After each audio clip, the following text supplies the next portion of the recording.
That's real Jewish people. That's a goal rather than a strategy, but that's definitely a conversation that we should pursue. Eliezer, the so what question. What do you mean so what? We spend time, we talk about it. I don't earn a living out of talking about people, thanks God, but that's fascinating. That's Jewish creativity. There's no so what here. The thinking about it is the so what. We think. The people is the end in itself. The thinking about peoplehood. The navel gazing? Yeah. The other pooping. Yeah. Okay, great. Okay. Yeah, think about it. It's yeah. Explain that to us. The what? Navel gazing The hiyaba pooping. meaning that you look inside and you reflect and you reflect. Psychoanalyse. Yeah. Well, that's fine. We enjoy it. No, we just don't want to break. Yeah.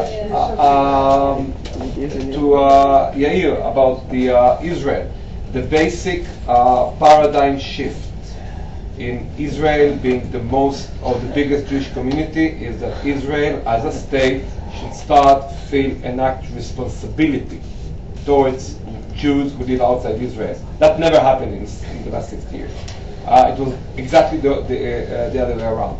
Adam, fluffiness. I get to you, Matt. No worry. Adam, fluffy. I have a friend in a Jewish in London, an Israeli, who researches the stickiness factor of idea. Which ideas stick and which ideas don't stick. Fascinating research about what is called hot cognition. Okay, and hot cognition. Yeah, hot cognition.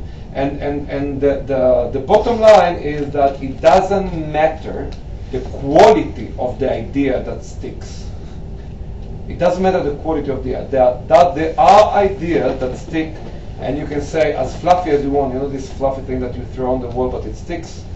Okay, it sticks. The fact that peoplehood became the buzzword is because it has some ingredient in it that we emotionally connect to it. And I come to Matt, what Matt offered us tonight, and this is my conclusion, is the greatest definition of peoplehood, which is that thing that settles the paradox of having the need to leave a Jew outside of the room and the need to be proud of being his brother. That's the paradox, and I think that peoplehood settles this paradox, and I think that's great. Thanks for that. Non-definition. Okay, I want to thank you all, and I want to conclude with a few words of Torah from Parashat Shavua, which is Matot Masei, which is talking about the travels of Bnei Israel in the desert. And actually, the Ishbitz, the Admor of Ishbitz, who wrote the book Mea Shiloach, is referring to that process of how Bnei Israel are sitting in one place, organized in all the machanot, and then they're traveling in certain times, and they're all mixing in each other, and they're walking, and they're meeting. A Levi is meeting Shimon, and Shimon is meeting Yehuda, and they're interacting, and then they park again? Camp. Thank you.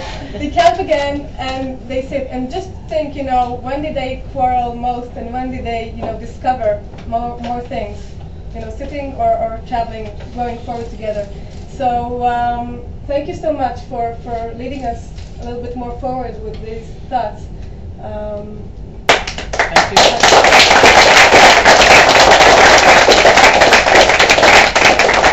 I want to thank our panelists, Miriam Warshaviak, Dr. Shlomo Avid, Monty Cristal, and our wonderful moderator, Imbal. The really very wise and interesting words that were said here tonight, I think to a large extent connect with the conversation we've been having all summer since we started. You guys can sit, it's going to be a while. Thank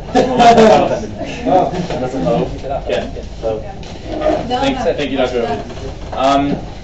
I just want to encourage all of you to look at creativezionism.com. Almost all of the lectures that we've had here over the course of the summer are on there through YouTube. They're podcasted. You can listen. Bambi Shelig said something that very much connected with what Dr. Avid said. Something that Jacob Ner David said, I think, connected with something that Miriam said, and everyone connected with Moti. So I very much encourage you to check out our website and see the conversation. To me, what this evening and what the summer and what really the creative Zionism that we're doing here represents is that conversation, that platform for figuring out the answers to these questions, or finding out what the next question is, and coming up with some idea and organizing framework, as Miriam said, to really work towards these answers. And in terms of where sort of that intergenerational and young conversation is happening, I think it's very wonderful to see it here. I think we'll talk about what we have scheduled. Yeah, just very quickly, and Moshe can close his ears. Tomorrow, I think one of the most brilliant people that I've ever met is coming to speak. His name is Mel Luxemburg. He's literally opened my world to worlds that I could never imagine. So I highly recommend tomorrow from 7 to 9 to be here. We then have on Thursday a trip to the Herzl Museum. On Friday, Marco Greenberg, one of the most brilliant public relations guys that, again, you'll have the chance to meet, will be here. He's flying in from America especially to speak at the Institute. Next week we have Dudi Zilberstark, unfortunately, has been called to do fundraising abroad, but we're having Michael Oren come to speak about security threats and strategic issues facing the Jewish people at this very tense time. Then we're going into a little bit of a break for Tisha B'Av, returning with Dr. Daniel Gordis, actually at the Mandel School of Leadership on next Wednesday. And ending up with our Shabbaton. And on the 29th, you're all invited to see the fellows. I don't know if you all know, but in this room are some of the, I think, leading efforts to redefine the way the Jewish people think, act, and work. And it's really been an honor to participate with them in the past 4 weeks. On the 29th, they're all invited to come and see the fruit of their labors in presentations that we'll be having hosted by the World Zionist Organization just down the block. So, ממש המון תודות לכולכם שבאתם. לאלו ששפה האנגלית היא לא שפת אם שלהם, אני מצטער על זה שהם צריכים כרגע בשנה הזאת לדבר באנגלית. אבל בשנים הבאות אנחנו נעבור לשפה העברית. ותחזרו, אתם מוזמנים תמיד. Everyone's welcome to hang out. There's a backyard. It's very nice. We have to figure out whether Moti will not can do.